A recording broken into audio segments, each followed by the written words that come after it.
सैयदना उमर फारूक, मेरे नबी पाक अलैहिस्सलाम ने फरमाया फरिश्ते 950 साल मेरे उमर की शान बयान करें तो खत्म नहीं हो सकती। इतना बड़ा शख्स उमर फारूक, इतना बड़ा आदमी। एक दिन ऐलान किया उमर फारूक ने, लोगों मस्जिद में आओ, बात करनी है। अमीरुल मोमिनीन का पैगाम है, सारे मस्जिद में आ जाए।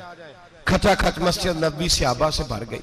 और ऐसा जब ऐलान होता था तो सहाबा दौड़ के आते थे, शायद को जंग है, शायद किसी ने हमला कर दिया है, शायद कोई नई बात है। दौड़े आए लोग, मस्जिद नबी खचाखच भर गई। सैयदना फारूक आजम रदी अल्लाह तआला अन्हु मिंबर पे बैठे। हजरत अब्दुर रहमान इब्ने औफ रदी अल्लाह तआला अन्हु फरमाते हैं कि सहाबा तजस्सुस के देख रहे हैं कि पता नहीं किसी तरफ से पैगाम नहीं आ गया, कोई काफिर हमला नहीं करने लगा, अल्लाह जाने क्या हुआ है, बड़ी परेशानी है। उमर बैठे, अल्लाह की हम्द की, नबी पाक सल्लल्लाहु अलैहि वसल्लम पर दुरूद पढ़ा और फिर उमर फारूक बोले, फरमाने लगे, मैं जब मक्के में रहता था ना तो कभी घर में कहत आ जाता था, कभी कहत आता था घर में, बकरियों के दूध खुश्क हो जाते थे, गंदम नहीं मिलती थी, पानी नहीं होता था। तो फरमाया मेरी अम्मा मुझे खाला के घर भेज देती थी।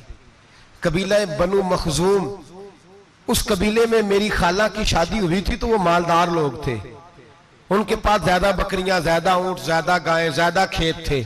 हजरत उमर फारूक फरमाने लगे, मैं उनके घर जाता तो मेरे खालू समझ जाते कि उमर को इसलिए भेजा गया है कि कहत आ गया है।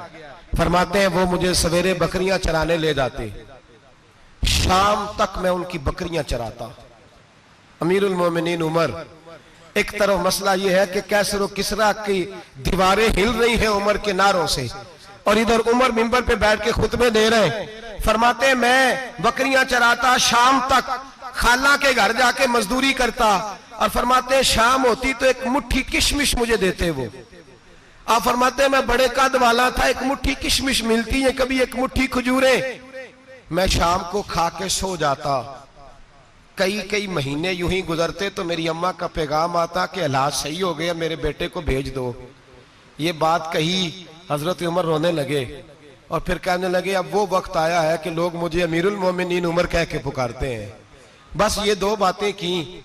उमर ने कहा चलो जोहर का वक्त हो गया, अजान पढ़ो, उठो नमाज पढ़े, उठो। अजान हुई, इकामत हुई, जनाब उमर ने नमाज पढ़ाई, लोग चले गए तो सैयदना अब्दुर रहमान इब्ने औफ जराना था जनाब उमर से, बाजू पकड़ के कहने लगे, उमर सियाना बंदा यार, तू ये दो बातें सुनाने के लिए इतना मजमा इकट्ठा किया था, ये दो बातें कहने के लिए कि मैं खाला के घर जाके मजदूरी करता था तो एक मुट्ठी किशमिश मिलती थी, एक मुट्ठी खजूरें, ये कहने के लिए कि मैं बकरियां चराया करता था।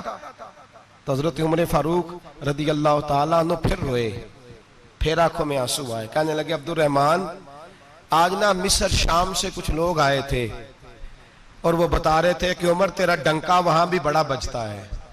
वो मुझे कह रहे थे तेरे नाम के वहां भी बड़े दबदबे हैं, बड़े तज़किरे हैं। तो मेरा नफ्स मुझे कह रहा था, उमर देखा तू यहां बैठा है और वहां तेरे नाम का शोर हो रहा है, मुझे इसने बड़ा किया है। तो मैंने आज मुस्तफा के सारे गुलाम इकट्ठे करके अपनी औकात बता दी है। मैंने अपनी औकात बताई है कि मैं कुछ नहीं, कोई शय नहीं, कोई चीज ही नहीं, असी किसी से कुछ नहीं जे लगदे, ना कोई साडा दर्दी। मैंने बताया है कि मैं तो किसी के बकरियां चरा के एक मुट्ठी किशमिश लेके गुजारा किया करता था।